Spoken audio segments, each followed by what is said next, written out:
very good morning.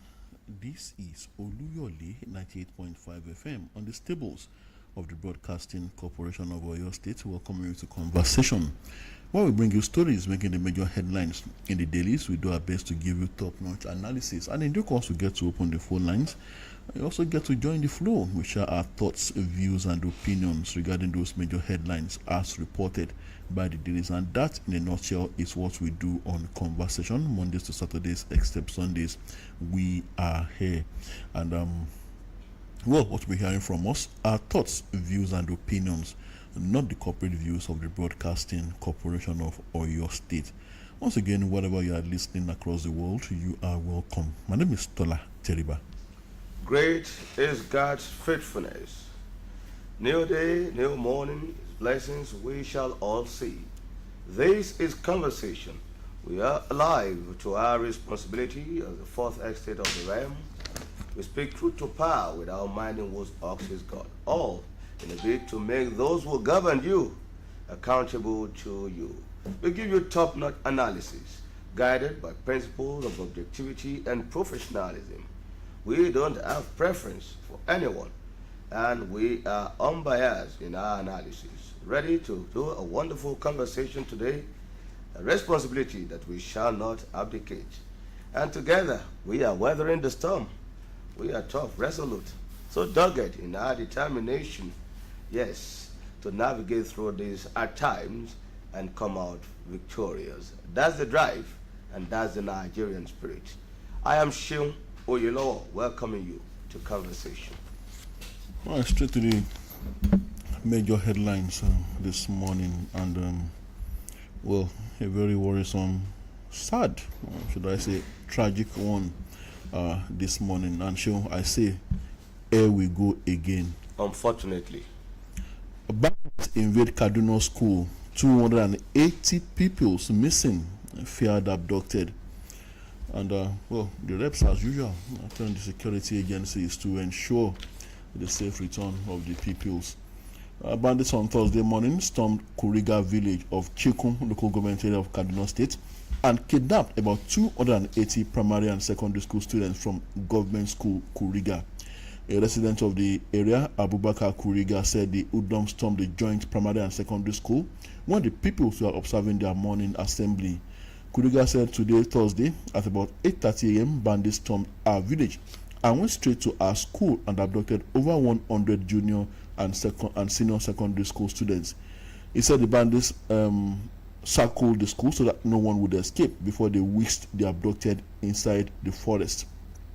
It was gathered that during the invasion, a student, Rabilu Ahmed, who sustained a gunshot wound and was rushed to the Benengwari hospital, later died. According to what I have here, they talk of 280. They have 287 pupils and teachers of Kuriga Primary and Secondary School in the local government area of Kaduna State. They were attacked. Suspected bandits in their numbers, or perhaps terrorists. You know, the modus operandi of the bandits and terrorists seems to be the same. Maybe we have not really profiled those who perpetrated the attack. Maybe they are terrorists, or they could also be bandits. But it's unfortunate that we are discussing this again. Highly devastating. Highly devastating. Worrisome. And one of the school teachers who said as early as 7:47 a.m. just yesterday, he had entered the school premises, went straight to the principal or acting principal office, and while signing, while registering his presence for the day, still in that office, he was told to look back. The school had already been surrounded by these assailants, these bloodthirsty, these perpetrators of evil individuals.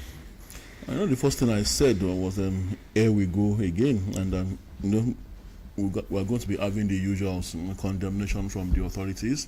We are on top of this. The security agencies have been ordered to comb the forest, and noise for about 2 days, 3 days a week at most, and then all go silent, and we wait for the next incident to happen The usual rhetoric. They reiterate their commitment to ensuring security of lives and properties, although that is failing under their watch. They give assurances of return, safe return. They will say Nigeria is too vast to be policed. They will say that the victims should accept it as God's will. Some of the things we'll be hearing in the days ahead is what we are saying here. And, so unfortunate. There are perspectives to this. And when we do a holistic analysis of what has bedeviled this country, and particularly the northern part of the country, this will further aggravate their woes and their backwardness. Tola, I say without apologies to anyone. If you look at the structure of our society and Nigeria as a whole, you look at regions of this country and the level of acceptance of formal education, be it Western or other forms of education, the drive, the enthusiasm to seek for knowledge. You have it more than south, than the northern part of the country. And that has been the basis of their backwardness to me and to some who can reason along. You took of the edge or the advantage that the southwestern region has over other regions is as a result of the free education and acceptance of education, Western formal and other forms of education. Down south, especially the southwestern part, we are always willing to have more, add to our horizon, add to our knowledge. And we are mediocrity or half-baked. And that challenges those in power to give you the best or their very best, and you are not satisfied with anything until you get the very best. And the better we are for it today, other regions are lagging behind, trying to bridge that gap. But another region that is the most when it comes to being lagging behind, of with the vast that are the holistically have this regional drive to accept Western education or education, make criminal who fail send his or her child to school, at least for the basic education. The basic is under the purview of the federal government. Yes, primary education, secondary school education must be absolutely free and make of the country. But what have they done? It appears the elite, the few, because they are in the minority, and because of their lack of education. And despite that, you still have both. No this, no to that. The few ones that are in school, look at what is happening to them. Bandits attacking them, terrorists attacking them. How do we change an expected development in the northern part of this country and Nigeria as a whole if this continues? And beyond that, safety of life and properties remains the primary responsibility of government. Either they want education or not, they must be safe and secure. That's your responsibility, and governments have failed in that regard. Meanwhile, two banks came under attack in Kogi State. It says armed robbers attacked two banks in Kogi, cut away money, and two policemen were also killed during the raid. And another one here, suspected kidnappers abduct 6 in Bauchi. And another tragedy in Enugu. Woman drops 3 children at police station, runs under moving vehicle in Enugu. This tragedy struck in Enugu State, when a mother of 3 died after dropping her children at a police station. She ran under a moving vehicle. The woman, whose name could not be ascertained as of press time, walked into the Ogui Road police station with the children, handed them over to the officers on duty, stripped herself naked, and ran under the moving vehicle, which crushed her. The ages of the children are 6, 4, and 2. Months ago over increased hardship abandoning the wife and children. And when asked about their father, the eldest of the children simply said he was lost. She could not give any other information about their family, town, or residential address. It said that the woman might have suffered depression. Possibly. And frustration. One may be quick to conclude that the state of the economy and Nigeria, quote and unquote, happened to that woman. That maybe vulnerable woman because of where she found herself. And no one the comfort, reach out to. the care, the synergy, the compliment that should come from a loved one. Lacking, the husband nowhere to be found. Abandoned the wife and the children. Maybe also ran away because of the economic situation. So it appears that it was premeditated. The woman knew what she wanted to do, went to the police station, but as she was so hopeless and thought it's better to end it at that point. But what did she tell the policemen? It's strange that she would just hand over children to the police and they would accept the children just like that. What the story didn't say what she told the policemen and why the policemen accepted. One could only imagine the speed at which she did all that. Went there, handed over the children, stripped herself, or maybe there were altercation or argument as to why she. Well, we don't have the details though. But she could have done that with speed, stripped herself, and ran out quickly. It's possible. Well, at least she had it in mind that the children have a right to life, that they should have a chance at life. And somewhat, we read stories where, in such situations, the mother would kill herself along with the children. So I think she committed suicide, sacrificed her own life, perhaps for the children to have a life and a befitting one. So maybe out of sympathy, people will now have to look after those children. Well, the wife of the state governor, like you said Mrs. Umba, Nkechinyere Umba, was touched by the development, and she said she would take care of the children and train them from nursery school to the university. She also announced that sponsorship for the children will be undertaken by our Costos Care Foundation. You see, and I wonder when we will stop this seeming malady. It's becoming more absurd to me. What the system should provide, ideally, you talk of certain countries that God has blessed with enormous natural resources, just like Nigeria, and they are getting the best of life. The other time, one of our former presidents said Nigerian youths are lazy. They are looking for freebies. It's not a crime to look for freebies, especially if your country is so blessed and you have judiciously utilized for the betterment of the people the process of the resources that God has given to you. Go to some of these oil-rich countries. Their citizens have certain privileges. They get stipend. It's not even stipend. It's what can really feed them well for a month or more.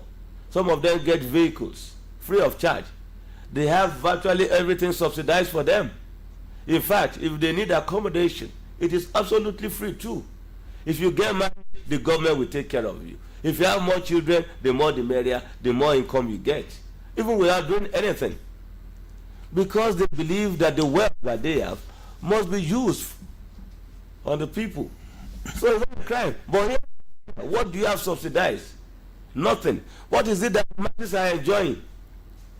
Is it until the people on the street decide to commit suicide, or the parents that are facing hardship, difficulty occasioned by the economic realities of this time, decide to take that too, so that their children could have life?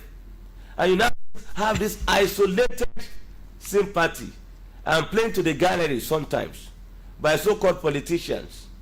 The wife of the this is taking charge of one out of many. The system should naturally, automatically take care of them.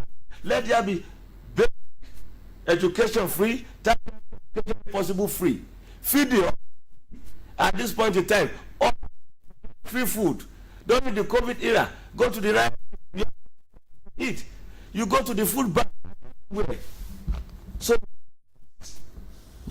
enough of all this. Incredible guy in Nigeria worrisome. That's coming from the JNI and the Christian Association of Nigeria. JNI is the Jamaatul Nasrul Islam. JNI, the two religious bodies, are also speaking on the hunger across the land. And we also have alleged 1.2 billion misappropriation. Tinubu suspends RAMD, appoints Adelabu's running mate, non-executive director. And to politics, Ondo Juba, no decision yet on zoning. That's coming from the People's Democratic Party, the PDP. Go after coup advocates, Matawale tells DIA, that is the Defense Intelligence Agency, go after coup advocates. Matawale tells DIA. Well, on the Odoguba that you mentioned, you know what is good for the goose is the sauce for the gander. But it's not in all cases. It's not like Edo, like Kogi. But what is obtainable or what was obtainable in Kogi didn't play out in Edo State. You can't not be so sure that the same thing will happen in Ondo State.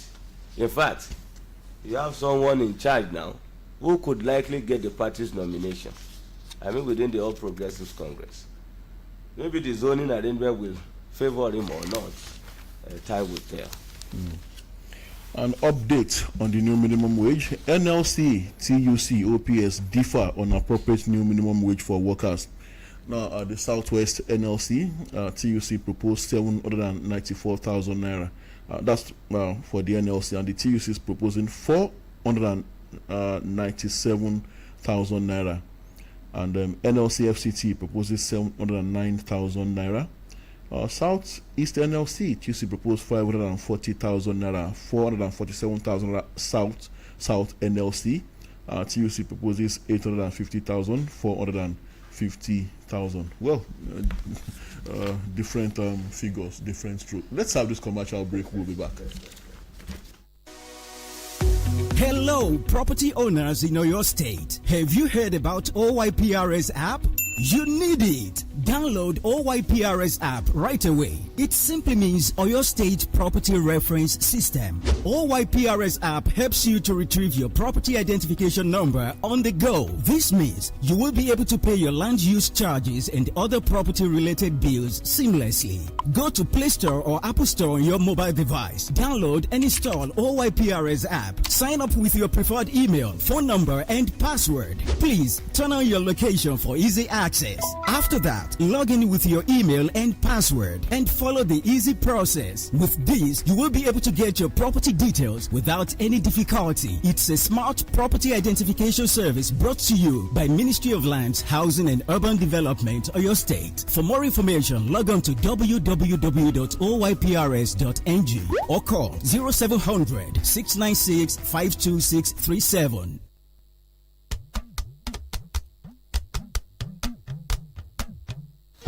The cap fits. Let him wear it. GSM, the BCOS is very proud of you. Atin Sotipe, Aniyema so. Wípé GSM táwa ń tẹ̀lé yìí, olóríire ni. Gómìnà Ṣèyí Mákindé, ó tún ti ṣoríire lórí oríire o. Ó gbàdé gómìnà tó yanrantí jùlọ ní gbogbo Nàìjíríà lọ́dún 2023. Leadership newspapers ló gbàdé fún GSM. Oh yeah, it's another feather to the cap of His Excellency Engineer Ṣèyí Mákindé, FNSC, DSC, GSSRS, Governor of the Year 2023. Courtesy, Leadership Newspapers of Nigeria. Your Excellency, you are an inspiration. The BCOS celebrates you. Wípé ìwé ìròyìn Leadership mọrírì takuntakun tẹ́ ti ń ṣe bọ̀. Gómìnà wa ilé akéde báyìí yọ. Àṣetomi tuntun 1.0 la rí. Omi tuntun 2.0 yóò tún kà sí àrà. Ipa yẹn wà ní pin lágbára dẹ́dà. Announcer Chief Mrs. Adedotun Olaitan, the Executive Chairman, on behalf of the management and staff of the BCOS.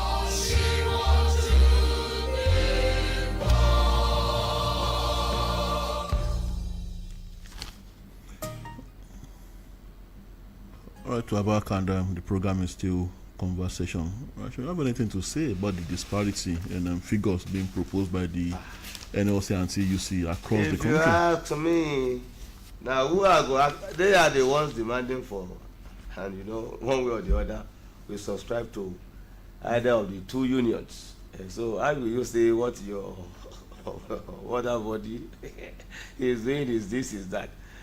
Well, for the purpose of analysis, you know, it's a public hearing, I guess. Yes. And they cannot be on the same page. They cannot harmonize their thoughts. They cannot harmonize their position. Because the economic realities and cost of goods and services in different regions differs. Oh, how convenient. Okay. Having said that, maybe they fail to realize. There's a common factor, Sean. Things are hard everywhere. Yes, that's the common denominator. Yes, you're absolutely right.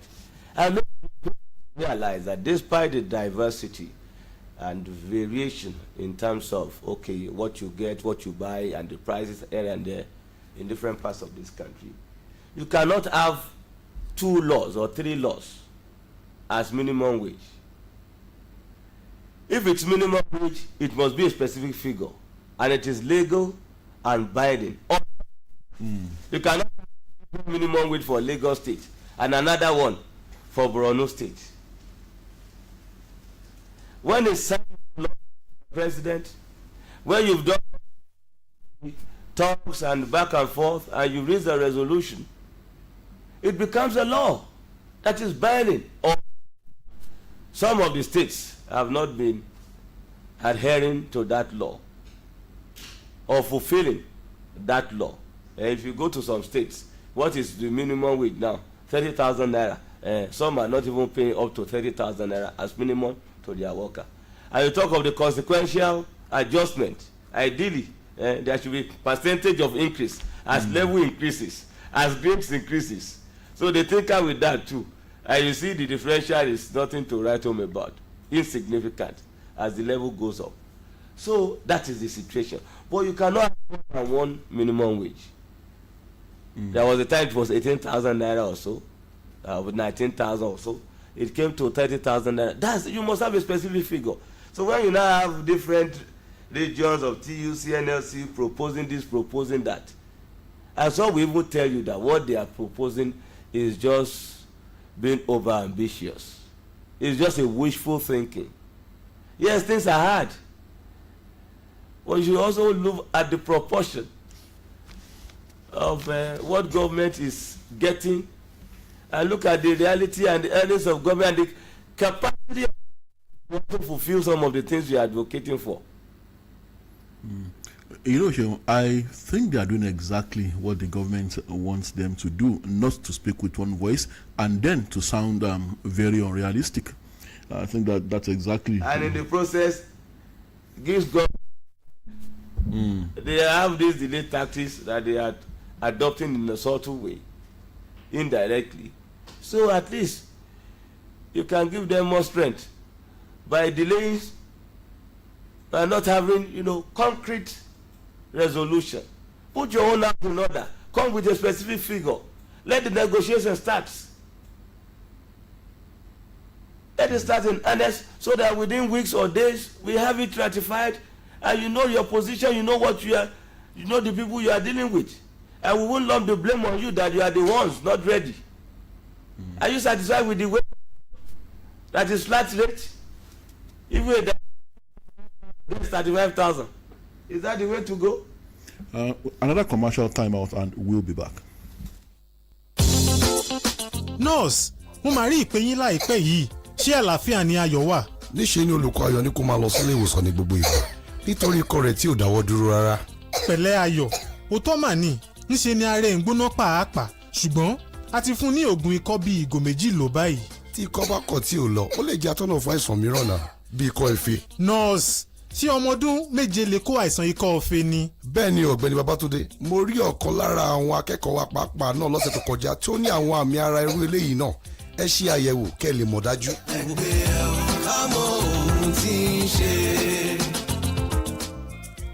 àwọn ọmọdé náà lè ní àìsàn ikọ́ fèé tí wọ́n bá ti ní ìfararora pẹ̀lú ẹni tó ní àìsàn ikọ́ fèé.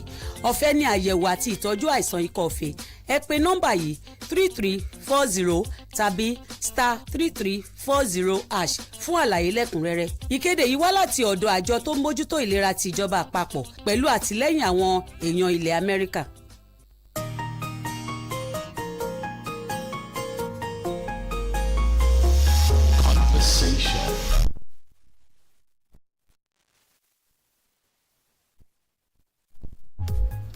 All right, we're back and it's still conversation. Well, update on the Emefiele's trial. Former CBN governor Buhari bossed Mustafa's signatures were forged.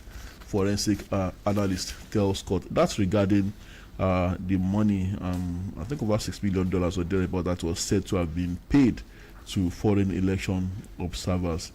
It says forensic analysis says that the signature of the president and that of the secretary to the government of the federation were forged. So if you could forge signatures of such high-profile individuals, the president of the country, I wonder who is safe. If investigated and substantiated, that's highly criminal, crime of the highest order. Forge the signature of Mr. President and the secretary to the government of the federation. Proper investigation is required. And the president has a particular pen or pen color when it comes to him signing. Yeah, of course, they would use that color too. They will use the color too, and they forge. Yeah. Okay, let's subject it to forensic analysis and see who truly signed it. And passed on to Tinubu, that's the Parliamentary Staff Association of Nigeria, prevail on governors on financial autonomy for state legislatures to avert strike. And House of Representatives set to review 28.777 trillion naira appropriation act. Another review in the offing. And okay, we also have Nigeria Air Force air strikes kill terrorists in Katsina, Zamfara. Troops repel bandits attack in Sokoto. The Plateau governor expresses concern over attacks in Baki Ladi local government area. 2024 UTME, 260,000 candidates sit mock exams. That's about all from my end. More headlines. More interesting headlines from my end. CBN to sanction DFIs, PMBs, MFBs over late submission of returns. Okay. It should sanction all that are sanctionable for us to have a stable, sustainable, viral economy. On a Doguba, women, youths want suspension of tribals' impeachment process. We want peace, but can't stop lawmakers from working, says the PDP. There are efforts to resolve crisis, says Shaibu. You know, I smile because the deputy governor, Philip Shaibu, seems to be ready for all possibilities. And he seems to be whipping up sympathy for himself. He's good at that. Yes. Aside his sympathy, he's been whipping up all this while. He has also, I believe, or maybe through his allies and those who are sympathetic to his cause, they've been able to mobilize some people to be on the streets. And some could say they are just organic movement responding to their perceived injustice.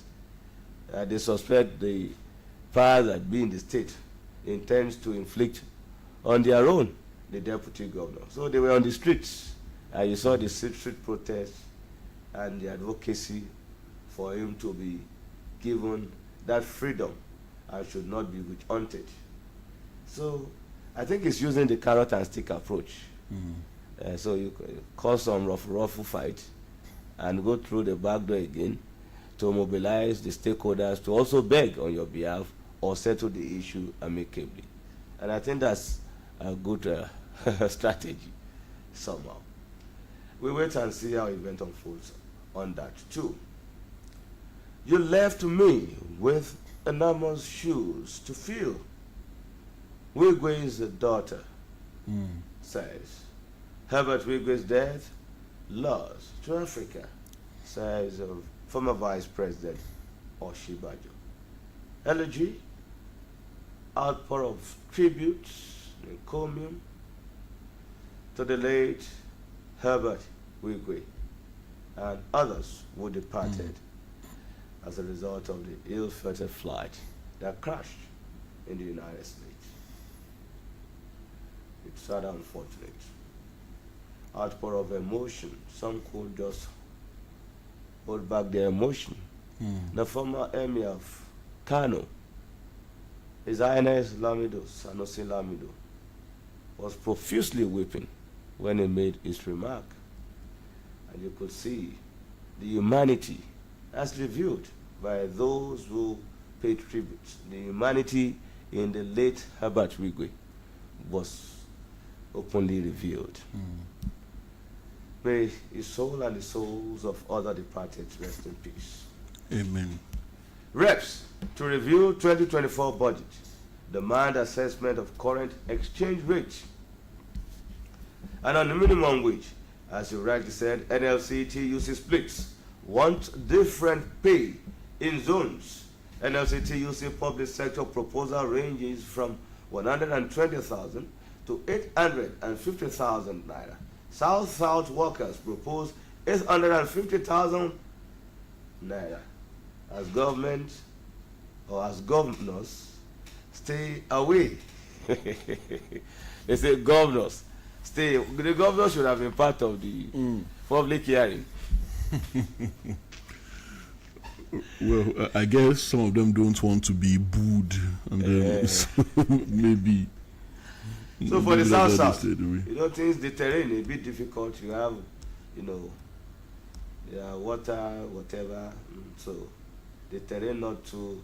Maybe they require more money than other regions, and accessibility to the public works and civil service offices may be difficult. So 850,000 naira is what is being proposed in the south, and for the southeast, they are proposing 550 or 540,000 naira as minimum wage.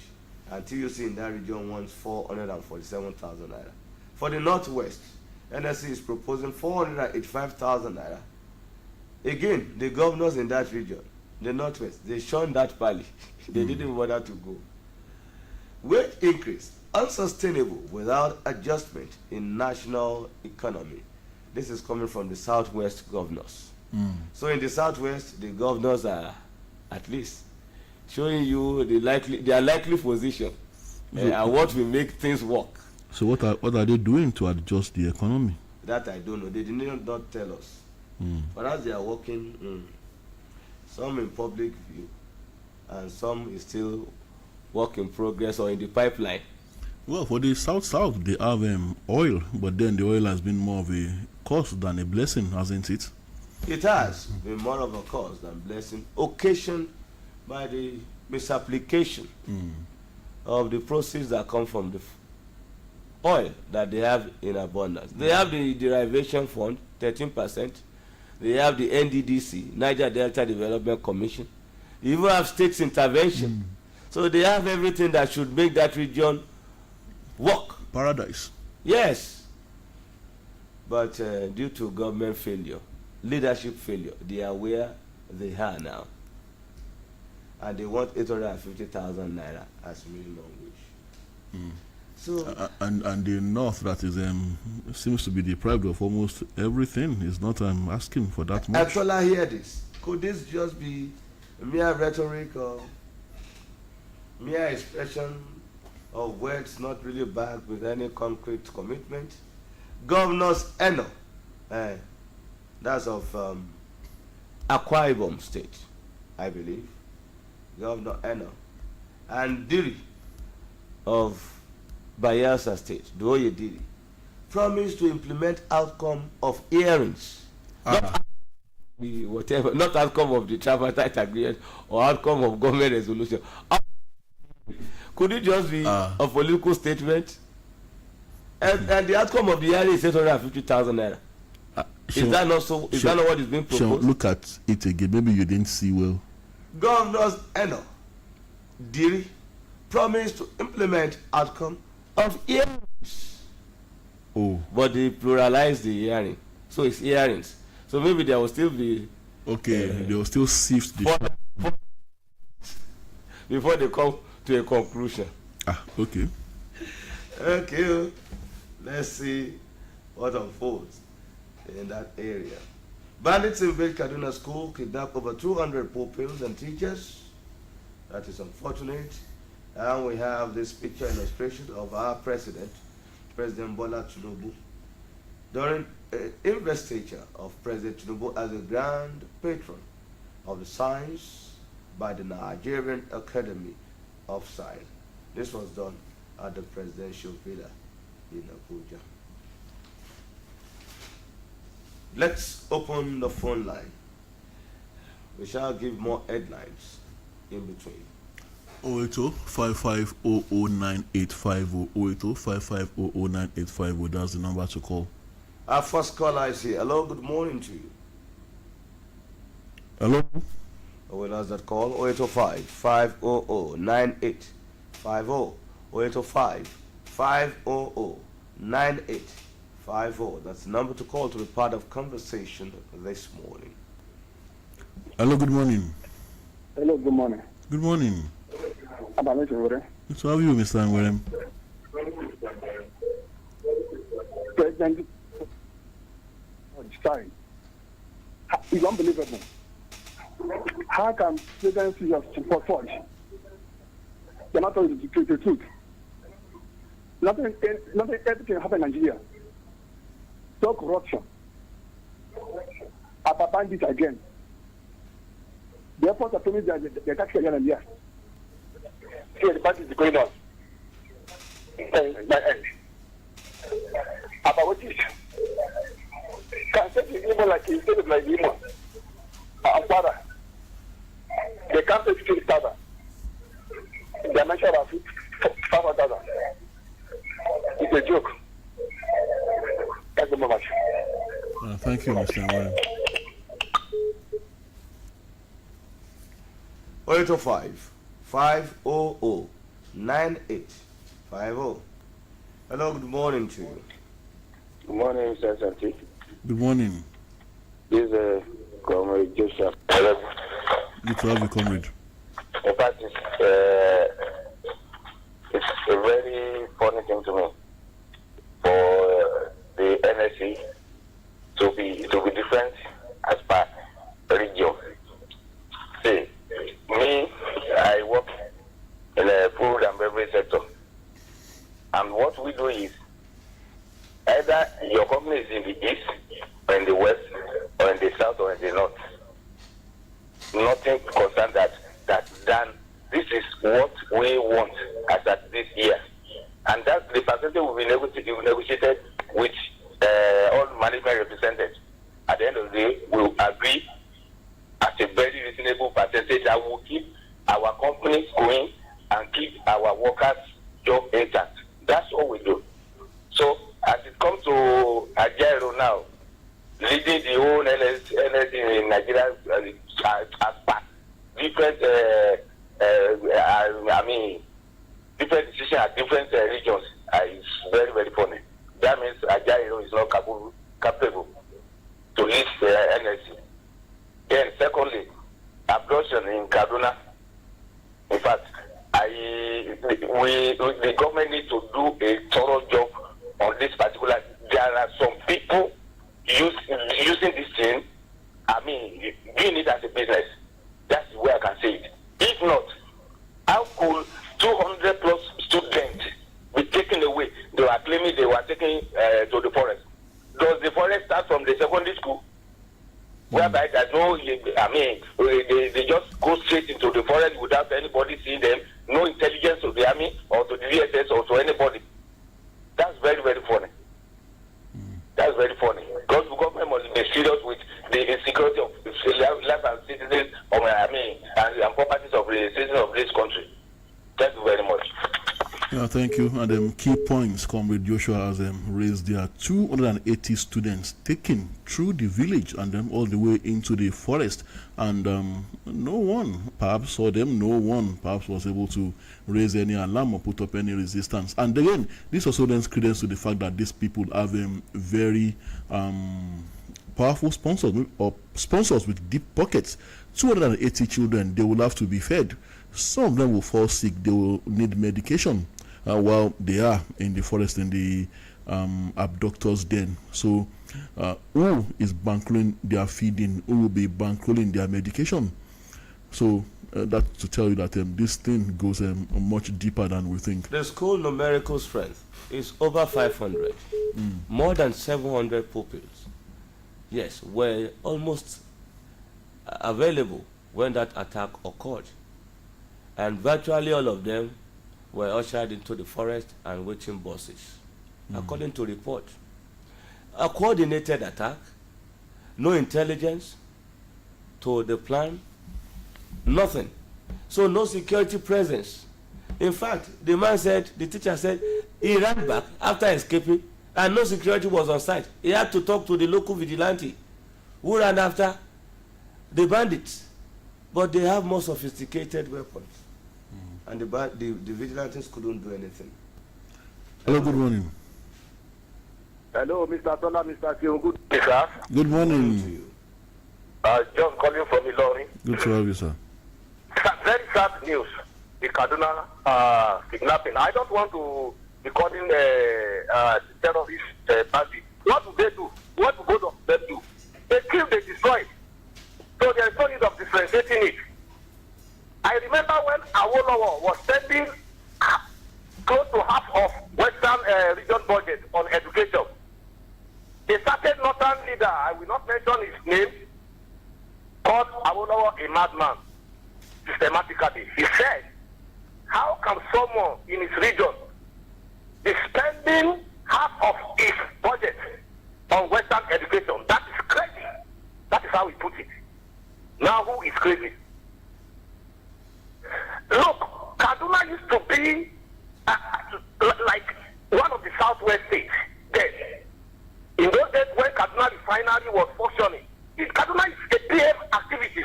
Aside the Zango Kataf crisis then, Kaduna used to be very peaceful.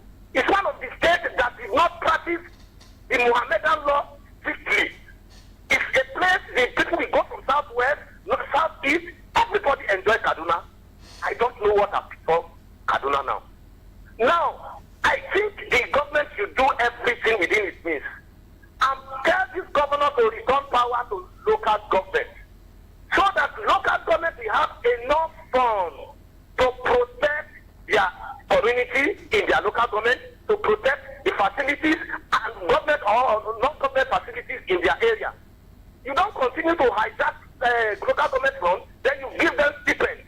You do it the local government chairman whom you appointed stipends to run that local government. This has been the problem with the insecurity, even with hunger. Don't forget that in those days, local government chairmen, this contract, all these little contracts, go and clear this gutter, go and supply stationery, go and do this. All these local contractors will get those little contracts, put food on their family table. Which local government chairman can do that again? All the governors are guilty, including mine in Kwara State here. They should give power to the local government. Let local government have their own local security that they could deploy into the school. They will have the funds to pay them. Not for a governor to be giving stipends to the man he appointed as a local government chairman. Good morning. All right, thank you, Mr. John. After this commercial break, we'll be back. One man with the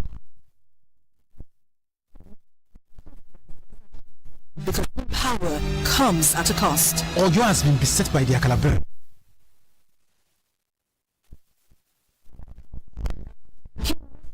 Unlikely allies. You have 3 years.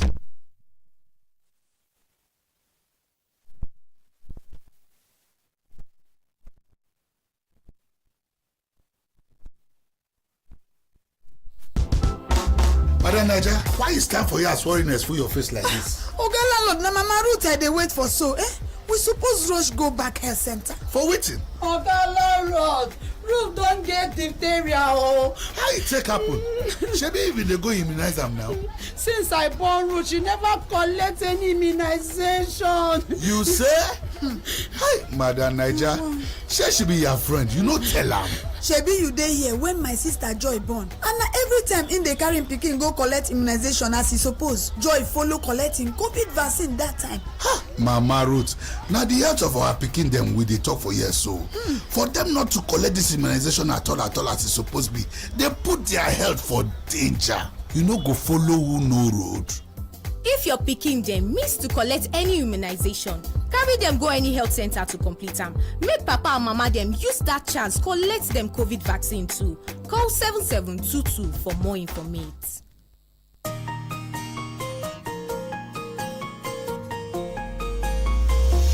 Conversation.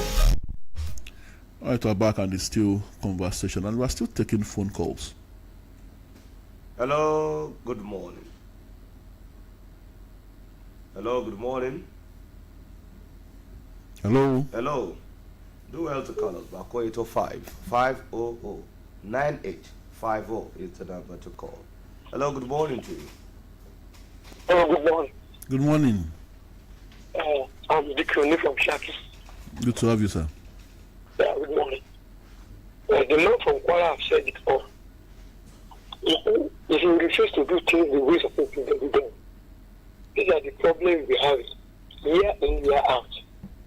Teachers are living in the local government, and there's no single authority in where we can do anything.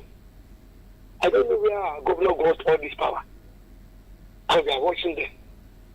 You see, until anything gets worse, we have local vigilantes, we have local hunters. How can somebody come and pick my children, take it in which forest? God help this country. Good morning. Good morning. Thank you.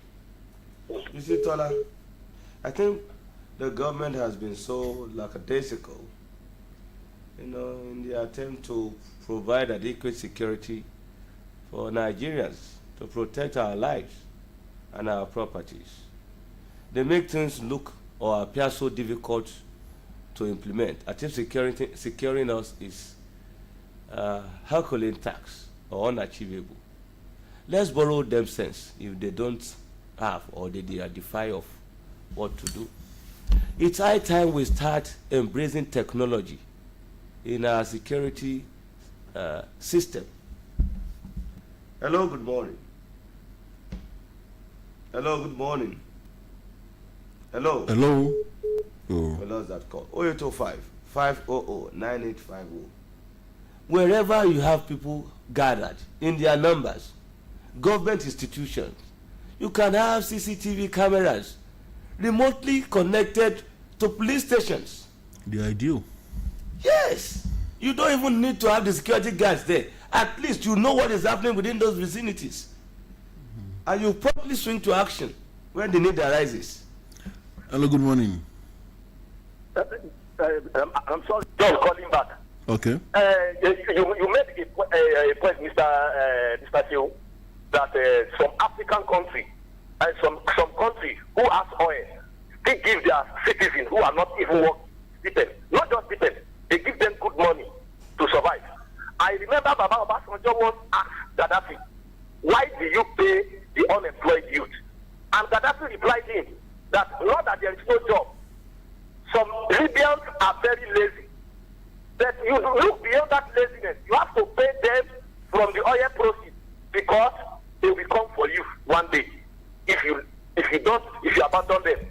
Now people will continue to commit suicide in Nigeria with the rate of hunger, with the rate of poverty.